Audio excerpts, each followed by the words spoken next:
आज का हमारा टॉपिक है HCF highest common factor. Highest common factor होता है कि दो नंबर या दो से ज़्यादा नंबर में जो कॉमन फैक्टर्स निकल के आते हैं उसमें से जो हाईएस्ट कॉमन फैक्टर होता है वही हमारा HCF होता है। इसके दो मेथड्स होते हैं, prime factorization method, continue division method. पहले हम समझेंगे प्राइम फैक्टराइजेशन मेथड। यहाँ हमें 3 नंबर्स दे रखे हैं, इनका HCF निकालना है। प्राइम फैक्टराइजेशन में हम इस तरीके से निकालेंगे, 72 को डिवाइड करेंगे 2 से। स्टार्ट हम 2 से ही करेंगे। जो हमारा प्राइम नंबर है 36, इस तरीके से हमने 72 को सॉल्व कर लिया और इसके फैक्टर्स निकाल लिए। इसी तरीके से हमने 120 के फैक्टर्स निकाल लिए, 192 के फैक्टर्स निकाल लिए। अब हमें देखना है इन तीनों में कॉमन कौन सा है। तो यहाँ 2 कॉमन है, इधर 2 कॉमन है, इधर 2 कॉमन है और एक इधर 3 कॉमन है। बाकी ये सारे नंबर्स कॉमन नहीं है।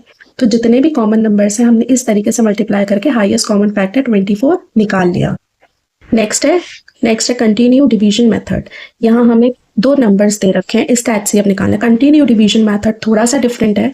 इसमें हम क्या करेंगे, जो बड़ा नंबर होगा और ये छोटा नंबर है इसको डिवाइड करेंगे इस तरीके से। जैसे 348 1 to 4 को डिवाइड किया, 2 लगा के हमने इस तरीके से निकाला, रिमाइंडर आया है।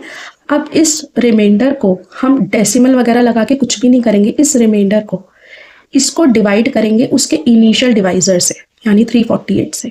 इस तरीके से हमने निकाला, 20 आया। अब इस 20 रिमाइंडर को डिवाइड करेंगे उससे पहले के डिवाइजर से, 328 से।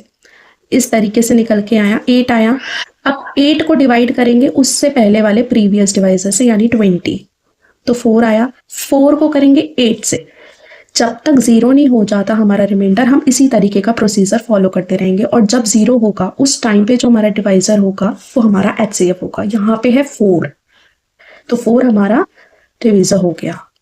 इनकेस हमें 2 या 2 से ज़्यादा नंबर दे रखे होते हैं, यहाँ हमें 3 नंबर दे रखे हैं, तो हम क्या करेंगे, जो सबसे छोटा होगा 522 उसको डिवाइड करेंगे उसके बाद जो नंबर आ रहा है, यानी 1276 है। इसी तरीके से हमने प्रोसीजर फॉलो किया।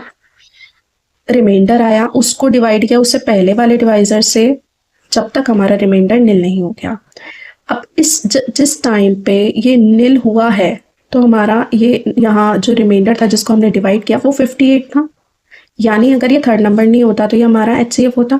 अब इसी को हम इस थर्ड डिजिट से डिवाइड करेंगे इस तरीके से, ये 0 आ गया तो हमारा HCF क्या रहा, 58। तो इस तरीके से हम ये 2 मैथड से HCF फाइंड आउट कर सकते हैं।